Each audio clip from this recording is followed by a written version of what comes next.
السلام علیکم۔ 8ویں پارے کے آغاز میں اللہ تعالیٰ نے کفار مکہ کے جو مختلف اعتراضات تھے جو وہ نبی پاک صلی اللہ علیہ وسلم کی تعلیم پر اٹھایا کرتے اور سوالات اٹھایا کرتے کہ آخر ہمارے لیے فلانا معجزہ کیوں نہیں نازل کیا گیا، ہماری فلانی فرمائش کیوں نہیں پوری کی گئی، اگر تم اتنے ہی سچے ہو تو رب نے تمہیں فرشتہ کیوں نہیں بنا کے بھیجا، فرشتوں کو کیوں نہیں آسمان سے نازل کیا، کیونکہ ان کا بھی اس بات پہ ایمان تھا کہ فرشتے غلطی نہیں کرتے، فرشتے اللہ کے فرما بردار ہوتے ہیں۔ تو اس طرح کی باتیں کرتے تھے کہ اللہ نے بندوں کو ذرا ایک بندے کو ہی کیوں اتارا۔ تو اللہ تعالیٰ نے آپ صلی اللہ علیہ وسلم کو بتایا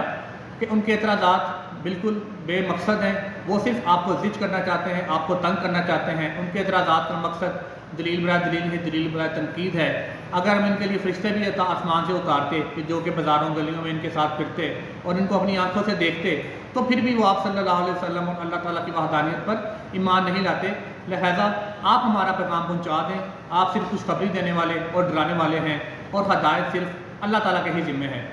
مزید اللہ تعالیٰ نے فرمایا کہ اے مومنین، آپ حرام کاموں سے بچیں، جیسے زنا، والدین کی نافرمانی، میزان میں ناپ تول کی کمی جو کہ ہمارے معاشرے میں بہت عام ہے، سود ہو گیا، رشوت ہو گئی، حرام طریقے سے کمانا، والدین کی جائیداد میں سے حصے میں اپنی بہنوں کو محروم کر دینا، والدین کی نافرمانی اور ایسے معاملات جو اللہ تعالیٰ کو ناپسند ہے، نہ کسی کے قتل کر دینا، یہ سب کبیرہ گناہوں میں سے آتے ہیں۔ اور کبیرہ گناہ ایسے ہیں کہ ان کی تب تک کوئی معافی نہیں ہوگی جب تک اللہ تعالیٰ سے سچے دل سے معافی نہ مانگی جائے اور اس بات کا سچا عہد کیا جائے کہ اے میرے رب، میں آئندہ اس طرح انشاءاللہ کوئی ایسا کام نہیں کروں گا جس سے تیری ناراضگی مول ہو۔ ہاں، صغیرہ گناہ جو چھوٹے موٹے ہوتے رہتے ہیں اس کے لیے آپ صلی اللہ علیہ وسلم نے بے شمار اذکار بتائے ہیں اور یہ بھی کہا ہے کہ نماز کی پابندی کرو، استغفار پڑھو، ہر نماز کے بعد 33 مرتبہ سبحان اللہ، الحمدللہ اور اللہ اکبر پڑھو، انشاءاللہ تعالیٰ آپ کے صغیرہ گناہ معاف کر دیے جائیں گے۔ اس کے بعد اللہ صلی اللہ علیہ وسلم نے فرمایا کہ جب بھی جو مسلمان جن کی زمین ہے جو اجناس کو کاشت کرتے ہیں وہ ان کی کاشت کے وقت جب وہ کاٹ لیں تو اس کے منافع میں سے خاص اللہ تعالیٰ نے فرمایا ہے کہ جو زمین بارش سے سیراب ہوتی ہے اس کا علیحدہ حصہ ہے، پرسنٹیج ہے، جو دریاؤں سے سیراب ہوتی ہے اس کا علیحدہ ہے، جو نہری پانی سے زمین کھود کر کنووں سے ہوتی ہے، ہر ایک کے لیے اللہ تعالیٰ نے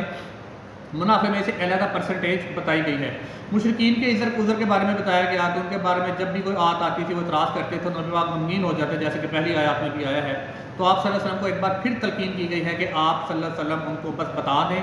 ہدایت اللہ کے ذمے ہی ہے اور وہی اس بات پر قادر ہے کہ کس کے دل میں کتنا ایمان ہے، کون اپنے رب پر سچا ایمان لاتا ہے، کون آپ صلی اللہ علیہ وسلم کی ذات پر ایمان لاتا ہے، اور کون ایسا بندہ ہے جو ایمان لانے کے بعد سچے اور نیک عمل کرتا ہے، ایسے اعمال کرتا ہے کہ جس سے انشاءاللہ تعالیٰ رب کی رضا مقبول ہوگی اور ناراضگی نہیں ہوگی۔ اگلی سورہ مبارکہ سورہ الاعراف میں اللہ تعالیٰ نے زیادہ تر اگلی قوموں کا ذکر فرمایا ہے کہ جیسے حضرت صالح کی قوم تھی، ایک اونٹنی کو آزمائش کے طور پر بھیجا گیا، اس کی انہوں نے کونچے کاٹ ڈالی، تب ان پہ عذاب آیا کیونکہ ان میں بھی بے شمار کبیرہ گناہ تھے۔ حضرت موسیٰ کی جو قوم تھی بنی اسرائیل، اس پہ عذاب ہے۔ حضرت عاد، حضرت سمود، قوم عاد اور سمود جو تھے وہ اتنے بہادر اور طاقتور تھے کہ پہاڑوں کو کاٹ کے اس کے اندر گھر بناتے تھے، اپنے گھر بناتے تھے، لیکن ایک چنگاڑ انہوں نے آ لیا اور وہ قرآن میں آتا ہے کہ وہ ایسے جیسے کھجور کے تنے کی طرح پڑے رہ گئے۔ اس کے علاوہ دوسری قومیں جو تھیں ان کے اوپر عذاب ایسا آیا کہ